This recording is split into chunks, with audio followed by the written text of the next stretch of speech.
Assalamualaikum. Halo anak-anak ibu semua, apa kabar? Semoga kalian selalu dalam keadaan sehat ya. Nah, kali ini kita akan melanjutkan materi tema 4 ya. Dan kali ini kita akan melanjutkan di pembelajaran 3 dan 4. Oke, sebelum ibu melanjutkan, kita berdoa terlebih dahulu ya.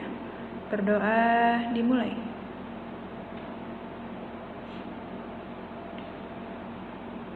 Selesai.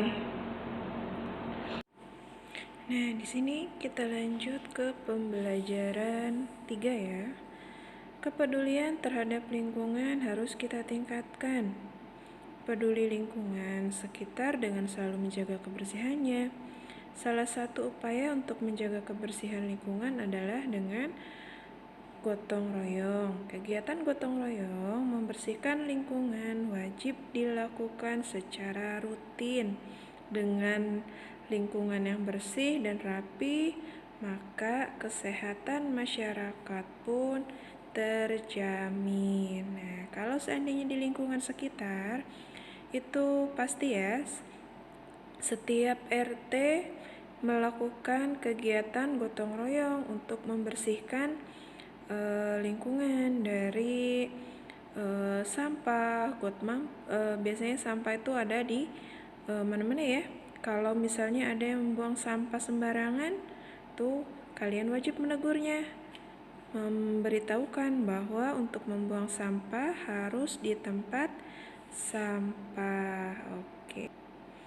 Nah, kita lanjut. Peduli lingkungan sekitar. Nah, di sini kita baca bersama-sama dengan suara yang nyaring. Pagi ini udara sangat sejuk dengan cuaca cerah sekali. Dito dengan wajah berseri-seri dan senyum manisnya melangkah berangkat ke sekolah. Di tengah jalan, ia bertemu dengan Putu, Tigor, dan Anton. Dito merasa senang dan bahagia karena bisa sekolah lagi setelah beberapa hari sakit. Karena sakit gigi, maka Dito beberapa hari izin tidak masuk sekolah. Hari ini ada kegiatan kunjungan keluar sekolah. Anak-anak kelas 3 beserta guru akan berkunjung ke kantor kelurahan terdekat. Nah, anak-anak dan guru akan meminta izin kepada Pak Lurah untuk melaksanakan kegiatan kerja bakti. Nah, kerja bakti ini dilakukan untuk membersihkan sungai kecil yang ada di belakang sekolah karena sampah dan daun-daun kering menggenang di sungai sehingga bisa menimbulkan penyakit. Nah, lalu Pak Lurah sangat senang dikunjungi anak-anak. Beliau menyampaikan agar semua orang menjaga lingkungan. Nah, lingkungan harus bersih dan hijau. Pak Lurah memberikan izin kegiatan kerja bakti yang akan dilakukan anak-anak dan guru. Pak Lurah memberikan bantuan berupa bibit pohon yang bisa ditanam di pinggir sungai. Anak-anak merasa sangat senang menerima bibit pohon tersebut. Tidak lupa mereka mengucapkan terima kasih kepada Pak Lurah. Mereka berjanji untuk menanam dan merawat pohonnya dengan baik. Anak-anak juga akan menjaga kebersihan dengan tidak membuang sampah ke sungai. Nah, dari cerita tadi kita sudah tahu harus menjaga lingkungan dengan baik, tidak membuang sampah sembarangan. Kalau memiliki tanaman itu harus disiram, dirawat dengan baik supaya tidak mati, tidak layu. Oke, kita lanjut lagi. Nah, karena tadi Pak Lurah sudah sangat senang dengan kedatangan anak-anak dari sekolah untuk mengadakan kegiatan kerja bakti menanam pohon, maka Pak Lurah ingin membuat wilayahnya menjadi hijau. Beliau menugaskan setiap RT untuk menanam pohon. Nah, di wilayahnya Pak Lurah itu terdapat 15 RT. Nah, beliau menugaskan 15 RT itu untuk menanam bibit pohon. Bibit pohon yang sudah ada, yang sudah disediakan oleh Pak Lurah itu sekitar 450 buah. Nah, jumlah bibit pohon dibagikan ke setiap RT dengan jumlah yang sama. Berapa kira-kira jumlahnya itu? Nah, jumlahnya adalah sekitar 30 bibit pohon. Bagaimana caranya? Kok sudah mendapatkan setiap RT itu mendapatkan 3 buah bibit pohon. Nah, di sini Ibu sudah membuat kolom supaya nanti kalian bisa memahaminya ya. Nah, di setiap kolom itu sudah Ibu tuliskan tentang bibit pohon, bilangan, banyak RT, sama dengan terus bibit pohon yang didapatkan tiap RT. Nah, di sini di kolom yang pertama, bibit pohon. Bibit pohon yang disediakan Pak Lurah adalah 450. Lalu banyaknya wilayah di kelurahannya Pak RT sekitar 15. Jadi 450 dibagi 15 sama dengan 30. Nah, kita lanjut lagi ya. Di sini kita akan membuat karya kreasi topi sederhana dari barang bekas. Nah, seperti yang pada pembelajaran sebelumnya, kalau pembelajaran sebelumnya kita hanya membuat topi dari koran, tapi kali ini kita akan membuat topi dari kertas kardus bekas ya. Nah, di sini kita bisa menyiapkan bahan-bahannya. Yang pertama ada kardus bekas, pensil, cutter, penggaris, obeng untuk menandai, dan penghapus untuk menghapus pola. Nah, lalu bagaimana cara membuatnya? Cara membuatnya adalah kalian siapkan kardus, lalu guntinglah kardus menjadi bentuk persegi. Misalnya ukurannya itu sama ya, 20 kali 20, pinggirannya itu sama ukurannya. Lalu buatlah pola berbentuk lingkaran pada kardus yang berbentuk persegi ya. Lalu guntinglah pola tersebut dengan cutter. Hati-hati loh, cutter itu tajam. Jadi kalau menggunakan cutter, kalian bisa meminta tolong kepada orang tua kalian supaya tidak tersayat ya, atau tangan kalian terluka. Sehingga gunting dengan cutter sehingga membentuk lingkaran. Karena tadi sudah dibuat pola lingkaran ya. Lalu berikutnya gunting kembali kardus menjadi bentuk persegi panjang. Nah, setelah itu gambarkan pola pada kardus yang berbentuk persegi panjang tersebut. Lalu guntinglah sesuai dengan pola yang digambarkan. Susunlah sesuai pola yang telah digunting menjadi sebuah topi. Akhirnya jadilah topi sederhana dari kardus. Nah, tadi kalian sudah melihat ya gambar contoh dari pembuatan topi dari kardus itu. Selamat mencoba ya, nanti di rumah kalian bisa mencobanya. Nah, sekarang kita lanjutkan lagi ya sayang ya, ke pembelajaran kedua, tentang jajanan. Di sini jajan makanan merupakan hal yang sangat anak-anak sukai. Membeli jajanan sembarangan dapat membuat perut kalian menjadi sakit. Nah, hati-hati dalam beli makanan ya, jangan sembarangan. Membeli jajanan yang sehat harus kalian lakukan agar terhindar dari sakit. Setelah kalian membeli jajanan, jangan lupa berdoalah kalian sebelum memakan jajanan tersebut. Nah, biasakan ya, sebelum memakan apapun, jajanan atau makanan yang ada di rumah, itu dimulai dengan membaca doa. Nah, sekarang ayo mengamati. Pada umumnya, masa anak-anak diwarnai dengan tingginya minat untuk jajan makanan dan minuman. Nah, anak-anak biasanya senang atau sering jajan di pinggir jalan, padahal jajan di pinggir jalan kurang terjamin kebersihannya.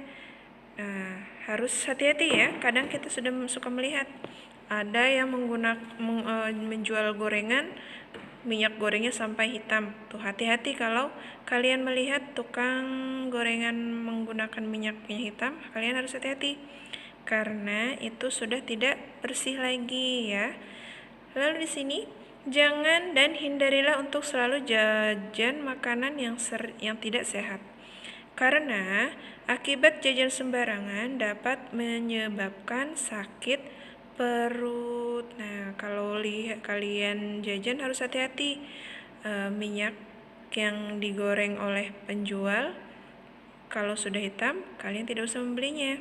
Kalau ada pedagang, lalu dagangannya dihinggapi banyak lalat, kalian juga pun harus hati-hati karena makanan yang banyak lalat akan menyebabkan kalian sakit perut karena banyak lalat yang membawa penyakit. Kita lanjut lagi ya. Di sini kita baca lagi. Bacalah teks bacaan di bawah ini dengan seksama.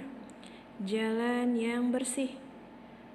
Ito dan teman-temannya pulang sekolah bersama-sama. Mereka melewati jalan umum. Jalan umum itu tampak kotor. Di sudut jalan ada tumpukan sampah yang menggunung. Sampah juga berserakan di sepanjang jalan. Tukang jajanan membuang sampahnya di pinggir jalan. Mereka sedih melihat kondisi jalan. Ito ingin jalannya terlihat bersih. Semua warga seharusnya mengurangi produksi sampah. Mereka juga harusnya membuang sampah pada tempatnya. Sampah seharusnya diolah menjadi barang yang berguna. Dito ingin mengajak teman-temannya peduli sampah. Nah, kita lanjut lagi ya. Memahami kewajiban dan hak belajar di sekolah. Pembangunan jalan-jalan semakin digalakkan oleh pemerintah saat ini. Tujuannya untuk apa? Tujuannya itu supaya semua masyarakat dapat beraktivitas dengan lancar. Nah, kita wajib bersyukur karena memiliki jalan-jalan yang bersih dan bagus. Sebagai warga negara yang bertanggung jawab, kita memiliki kewajiban menjaga jalan-jalan itu agar terawat dan tetap bersih. Nah, kalau sudah seperti ini, seperti gambar itu ya, terlihat bersih karena tidak ada sampah. Nah, kalau jalanan bersih, pasti kita senang karena tidak ada lalat, tidak banyak lalat ya. Lalu aromanya pun kalau bersih itu tidak bau, segar udaranya. Nah ya, kalau ingin jalanan bersih, tidak ada sampah, maka kalian harus membuang sampah pada tempatnya, harus menjaga lingkungan ya nak ya. Oke, kita lanjut yang terakhir. Ayo membaca. Di depan sekolah Nina ada beberapa pedagang makanan kecil. Nina dan teman-temannya kadang suka jajan di depan sekolah. Namun mereka selalu berhati-hati dalam memilih jajanan yang ada. Bapak dan ibu guru selalu berpesan agar anak-anak selalu berhati-hati dalam membeli jajanan. Anak-anak harus membeli jajanan yang sehat dan bergizi karena jajanan yang tidak sehat akan menyebabkan mereka sakit. Nina dan teman-temannya selalu mematuhi nasihat gurunya. Nah, kalau ingin sehat berarti kalian harus hati-hati dalam membeli jajanan. Membeli jajanan itu harus yang sehat dan bergizi. Oke. Nah, tadi kita sudah sama-sama membaca teks tentang memahami makanan sehat. Nah, makanan sehat itu kalau orang tua kita yang memasak, otomatis pasti makanan itu sehat. Nah, kalau seandainya kita jajan di luar, lalu yang menjualnya tidak berjualan di tempat yang bersih, di tempat yang baik, nah otomatis makanan itu belum tentu itu sehat atau tidak, bersih atau tidak, ya kan? Nah, makanan yang sehat itu pasti membuat badan kita juga menjadi sehat. Sedangkan makanan yang tidak sehat sudah otomatis bisa membuat dan menyebabkan badan kita menjadi sakit. Nah, jadi hati-hati dalam memilih makanan, hati-hati dalam membeli jajanan. Jangan sembarangan ya. Ingat seperti apa yang sudah Ibu sampaikan sebelumnya. Karena sehat itu mahal, karena sehat itu sangat berharga. Oke. Nah, baik, itu saja yang dapat Ibu sampaikan. Kurang lebihnya Ibu mohon maaf. Jangan lupa LKS yang di Classroom kalian kerjakan, dan apabila yang sudah memiliki buku paket tema 4, jangan lupa dikerjakan juga ya. Nah, kurang lebihnya Ibu mohon maaf. Wabillahi taufiq wal hidayah. Assalamualaikum warahmatullahi wabarakatuh. Sampai bertemu lagi di pembelajaran 5 dan 6. Sampai jumpa.